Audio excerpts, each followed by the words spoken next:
T20 world కప్కి team selection జరిగింది. మీకు మనం నిన్ననే డిస్కస్ చేసుకున్నాం.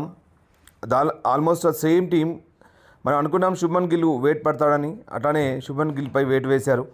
సూర్యకుమార్ యాదవ్, అభిషేక్ శర్మ, సంజు శాంసన్, తిలక్ వర్మ, హార్దిక్ పాండ్యా, శివం దూబే, అక్షర్ పటేల్, రింకు సింగ్, జస్ప్రీత్ బుమ్రా, హర్షిత్ రాణా, హర్షదీప్ సింగ్, కుల్దీప్ యాదవ్, వరుణ్ చక్రవర్తి, వాషింగ్టన్ సుందర్, ఇషాన్ కిషన్. అంటే మనకి ఇక్కడ ఇద్దరు వికెట్ కీపర్లు కనిపిస్తున్నారు. అలాగే మనం ఒక్క ఇంపార్టెంట్ ప్లేయర్ని మిస్ అయినాం, అది Shreyas Iyer. He's a definitely match winner in India, all over the world. T20 white ball లోపల కింగ్ లాంటి ప్లేయర్ అతను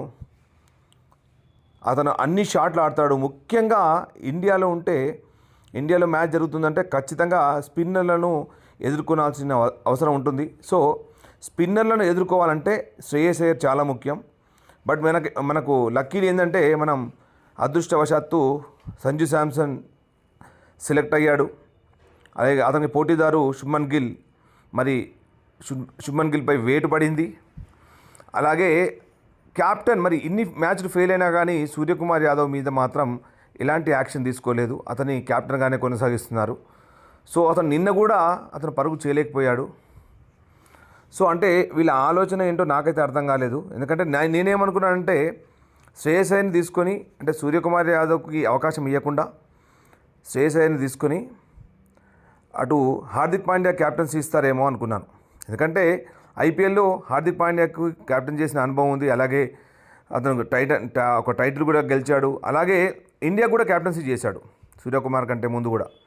సో అలాగే సంజు శాంసన్, అంటే వీళ్ళందరూ కూడా ఒక టీంకి ప్రాతినిధ్యం వహించారు. అక్షర్ పటేల్ కూడా చేశాడు. సో జస్ప్రీత్ బుమ్రా కూడా చేశాడు. సో మిగతా ప్లేయర్ల మాట అటుస్తే మాత్రం క్యాప్టెన్స్ చాలామంది ఉన్నారు. సో క్యాప్టెన్స్ని ఎవరైనా ఎన్నుకోవచ్చు. కానీ ఇక్కడ ముఖ్యంగా సూర్యకుమార్ యాదవ్ను ఎంచుకున్నారంటే మరి అతని మీద నమ్మకం ఉంచి ఎన్నుకున్నారా?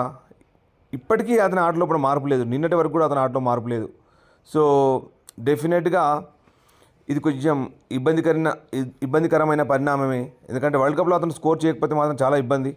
ఎందుకంటే ఇప్పుడు కొంతమంది లెజెండరీ స్పిన్నర్లు టీవీ ఛానల్ పెట్టుకున్నారు. దాంట్లో వాళ్ళు ఏమంటారంటే వైస్ కెప్టెన్ తీయద్దు, క్యాప్టెన్ తీయద్దు. అంటే క్యాప్టెన్ కంప్లీట్గా ఫెయిల్ అవుతూ వస్తే అటు దేశం ఓడిపోతుంటుంది. క్యాప్టెన్ తీయద్దు, వైస్ కెప్టెన్ తీయద్దు, ప్లేయర్లను మార్చొద్దు అంటే ఎట్లా?